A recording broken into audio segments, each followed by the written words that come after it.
Amanda Johnson and Seth Perot met on the internet. Perot had cancer and was living with his parents. Amanda and Seth soon got married, and Amanda became Seth's primary caregiver until his cancer went into remission. Amanda drifted away from her family, who believed that Seth was controlling her. Seth would not permit Amanda to have a phone, to have a job, or even to have contact with her relatives. Seth had become a police officer, and not long after joining the force, Seth's controlling behavior turned violent.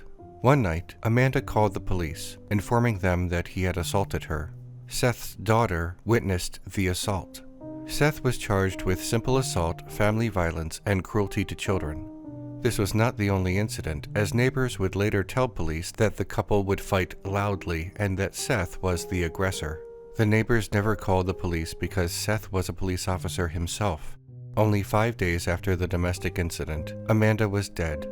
Seth initially claimed that she had taken her own life, but an investigation proved otherwise. Seth had been covertly giving Amanda painkillers all day. She was unconscious when Seth shot her. This police-related domestic violence was not an isolated incident.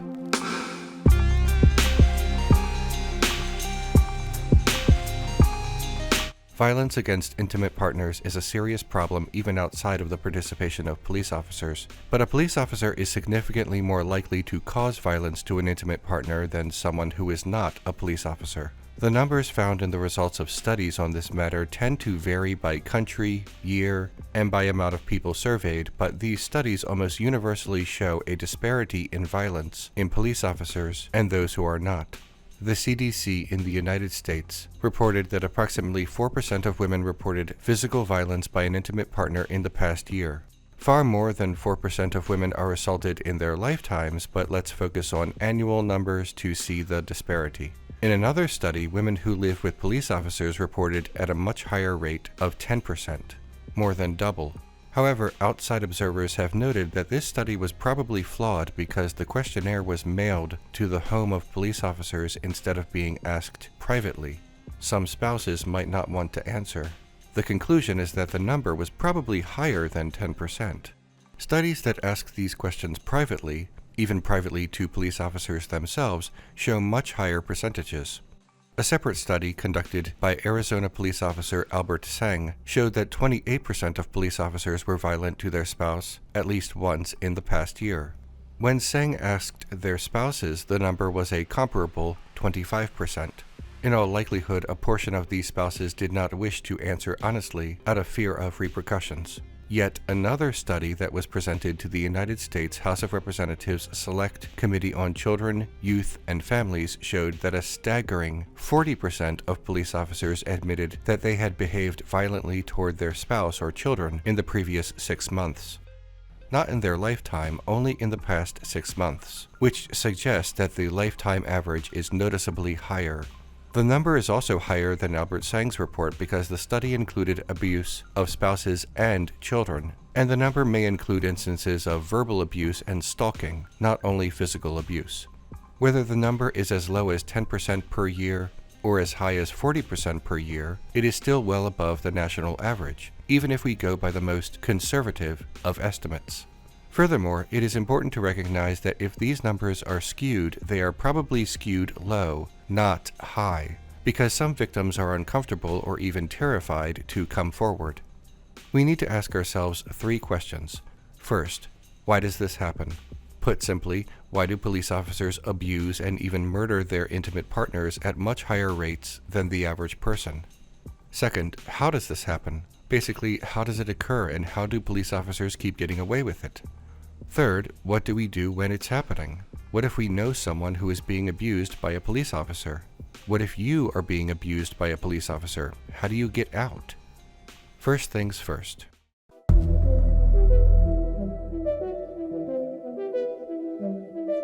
There are a number of reasons, a number of contributing factors to the elevated, disproportionate levels of domestic abuse in police officer families. One contributing factor rests in the personalities of those who would want to be police officers in the first place. According to Nancy K. Bull, personnel selected for law enforcement duties tend to display guarded, moralistic, rigid, and authoritarian behaviors. These characteristics make the individual less flexible in interpersonal situations. Police officers detach themselves emotionally from the environment in which they work. Dropping that detachment at home becomes difficult as they progress in their careers.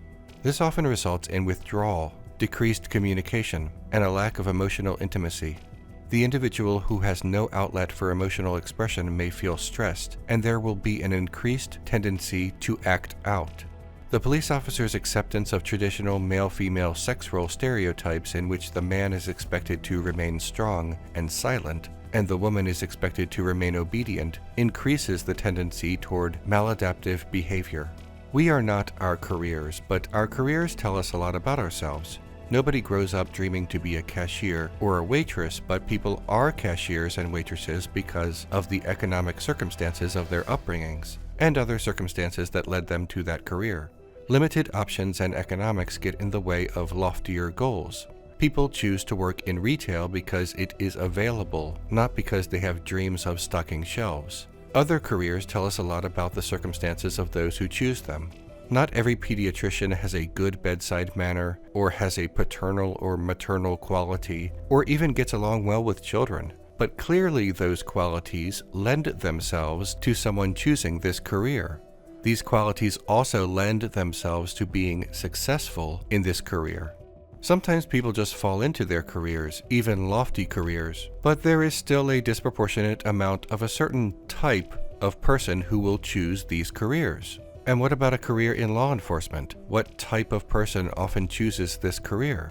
According to forensic psychologist Victoria Hargan, police officers possess many of the same personality traits domestic abusers possess, such as authoritarianism, coercion, manipulation, deception, psychological tactics, isolation, high rates of substance abuse, relationship issues, and a sense of entitlement are examples. It should be noted that there is conflicting evidence about personality alone being a contributing factor. Some researchers instead argue that this so-called police personality is only dangerous due to its mixture of experience as a police officer. The use of force over the course of years as a police officer changes the psychology and personality of these officers. The use of force is justified under the vague notion of officer safety. This is part of their training. In fact, it's a significant part of their training. Police officers are trained to think about their own safety above all else, including above the safety of civilians. The idea of strongly considering the safety of the suspect as equal to their own is anathema to the police. They are simply not trained to consider that. Anything besides suspect compliance is considered a potential threat to safety, regardless of the lack of intent of the suspect. It instills an us versus them mentality, and this is so all-encompassing that the border between work and home blurs. Us versus them permeates into the home. Anyone who doesn't understand us versus them is part of them, and anyone who is them is suspicious. If questioned, police officers may disagree that they adhere to this mentality, but decades of research into police psychology suggests that they may not even realize that they're doing it. In other words, it's not simply the stress of the job, it's the conditioning of the job. Many careers are stressful, like being a paramedic, but a disproportionate amount of paramedics do not abuse their intimate partners the way a disproportionate amount of police officers do. In addition to the us versus them mentality, police officers are traumatized by what they see. This results in PTSD that can sometimes lead to violence. It can also result in substance abuse, which can also lead to violence. Another reason police officer domestic violence happens with such greater frequency than average is that the officer knows that he will probably be protected by his fellow officers. And that leads us to how this happens.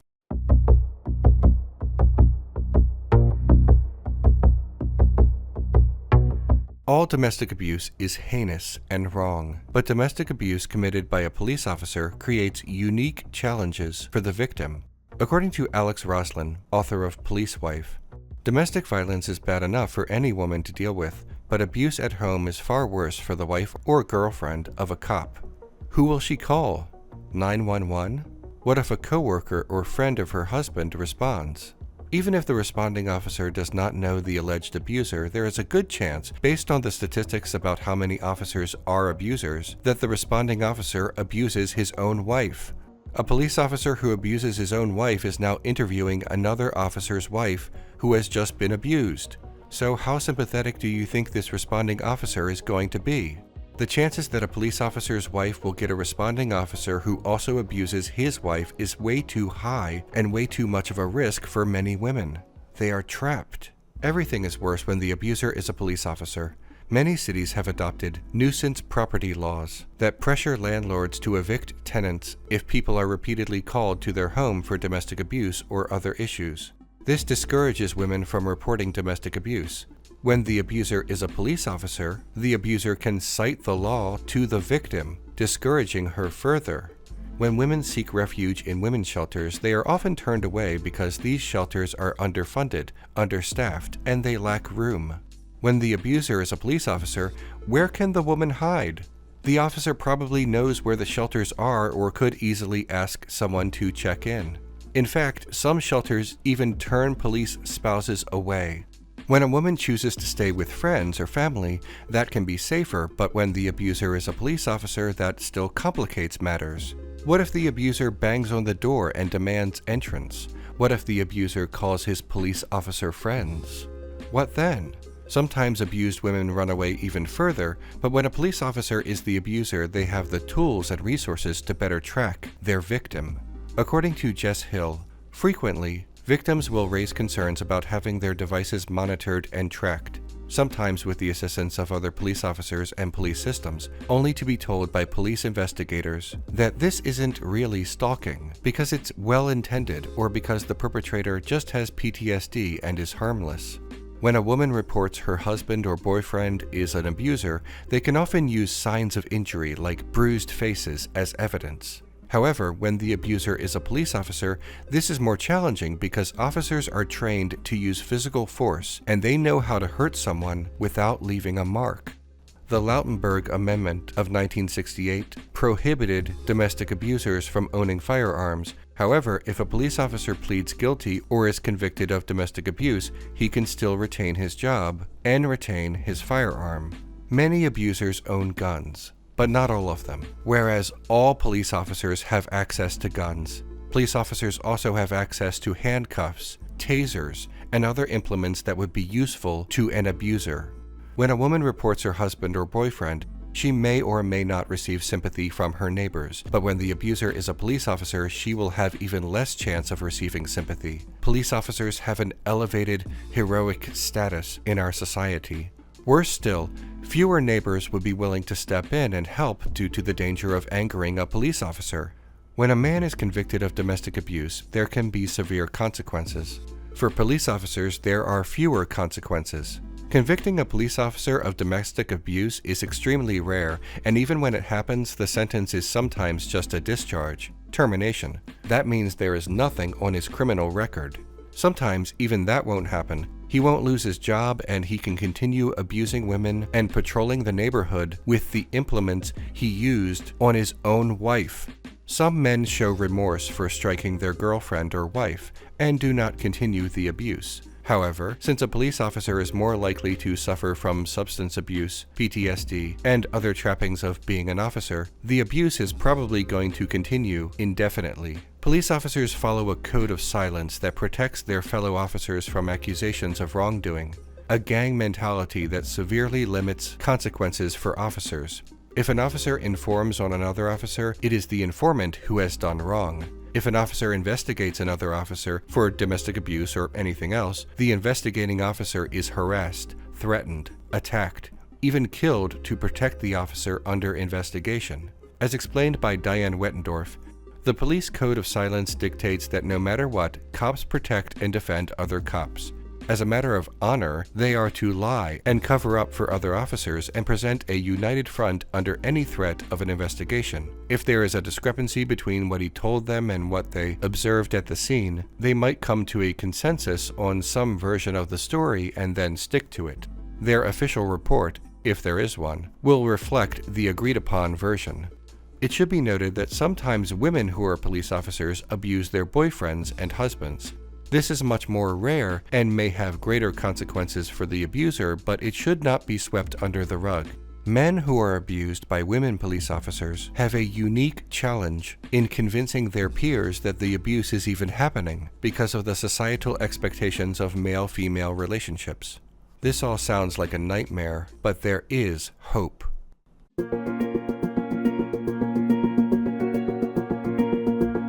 Escaping from an abusive relationship is always difficult, but escaping from an abusive police officer requires even more planning and support. I hope this next section is helpful, but I strongly recommend reading Police Domestic Violence, a handbook for victims. It's not very long, and you can get it for free.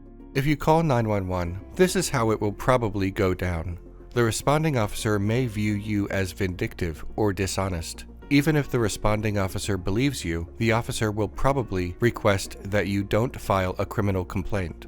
The officer will claim that your abuser is simply under stress. The responding officer is carrying out the police code of silence. Do not believe anything he says if he begins to caution you about pressing charges. If he's sympathetic, that's another story. If you decide to press charges, what happens next depends on whether or not this department has an official police policy for officer-involved domestic abuse.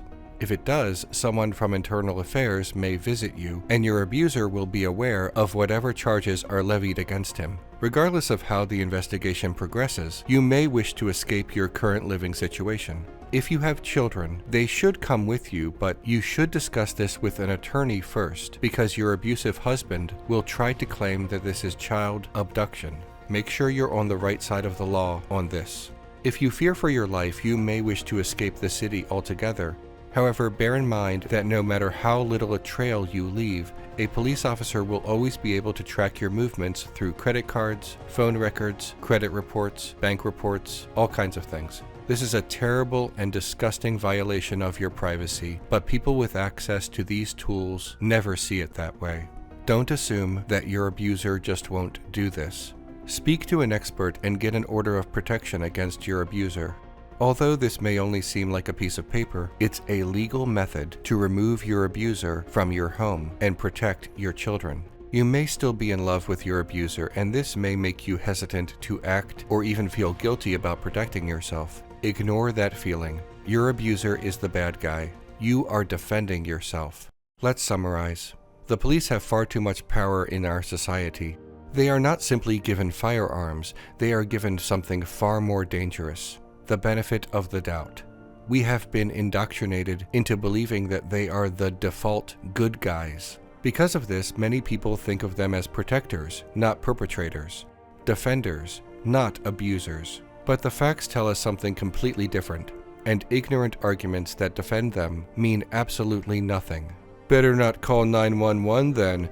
You'll want the police when you're in trouble. She deserved it. You believe some woman over the police? The police are all heroes. They shout things like, there are abusers in every profession. Yes, there are abusers in every profession, but there are significantly more abusers than average among the police. 1 is not the same as 10. 4 is not the same as 40. The fact that this occurs outside of the police does not change the fact that this occurs in far greater numbers among the police. More importantly, a police officer has greater authority to hide his abuse and protect himself from consequences. No defense of the police can change the results of these studies or the lived experiences of abused women. No defense of the police can change the reality of the situation. If you're in an abusive relationship with a police officer, or you know someone who is, please use the researched advice given earlier and seek the help of professionals like attorneys and counselors. Good luck.